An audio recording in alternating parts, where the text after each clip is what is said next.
Hey, what's going on, guys? Welcome to another video. Me, Zap, and gonna be doing a video into a 2K, a $2,000 rig.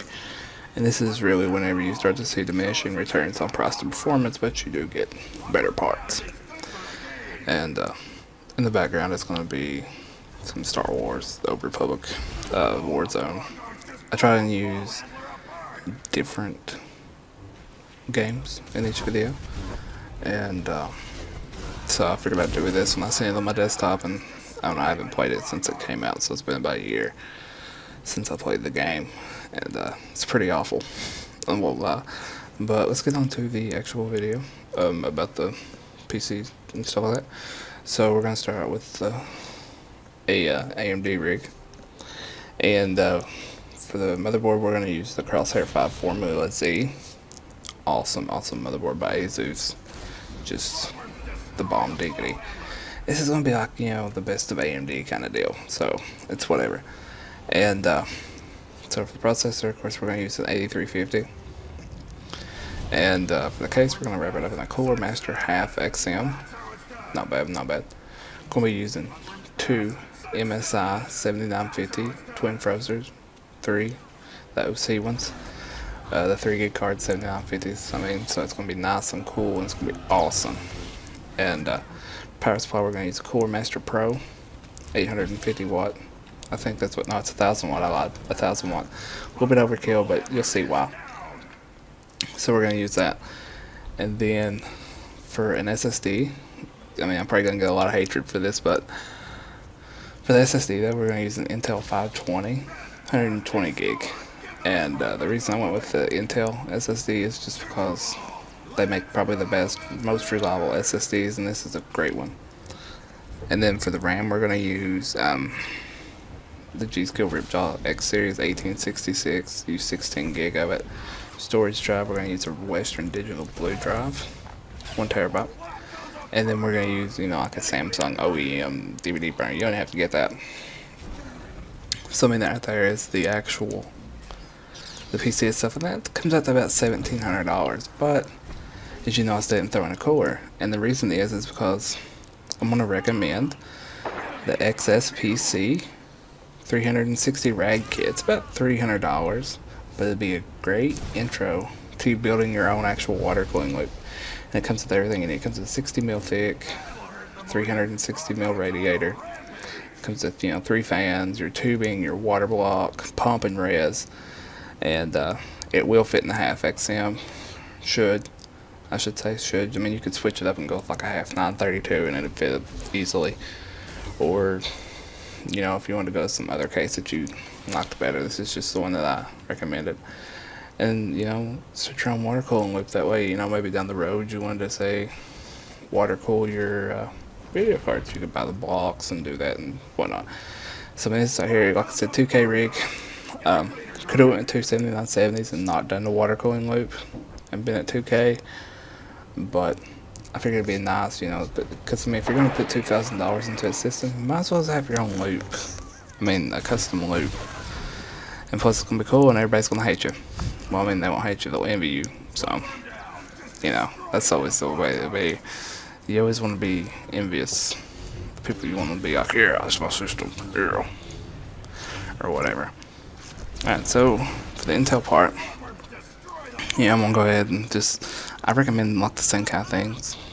So for the Intel rig though, we're gonna use the ASUS Maximus 5 Formula. Good motherboard.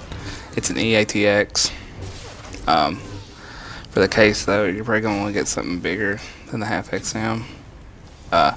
You may want to go with the full tower, like the half 932 or Switch 810, something like that. And then for the processor, we're going to go to 3770K.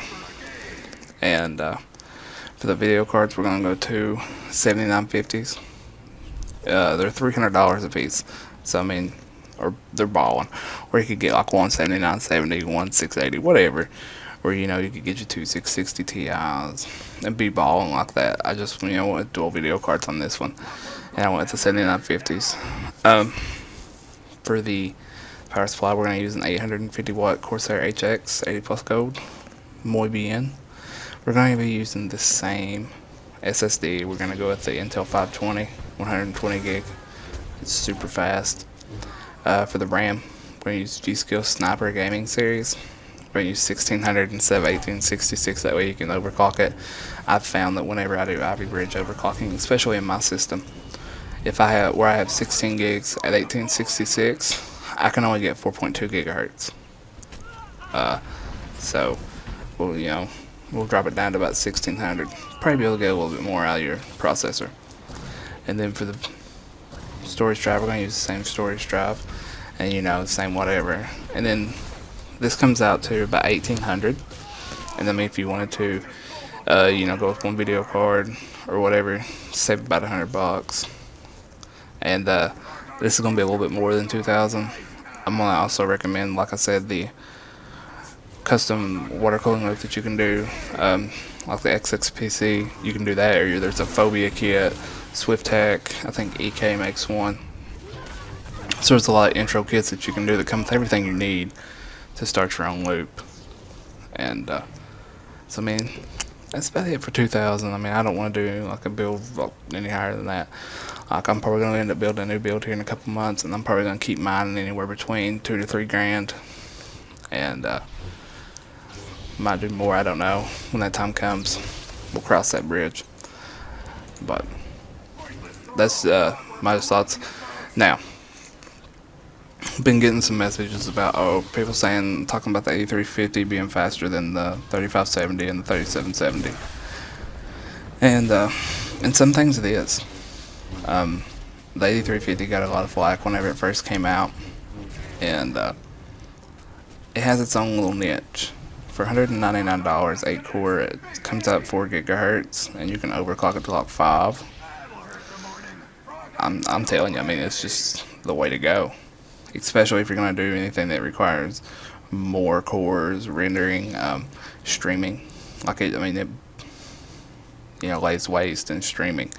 And in gaming, it's right there hanging in with the 3570 and 3770, and it's $30 cheaper. And AMD boards are cheaper than Intel boards.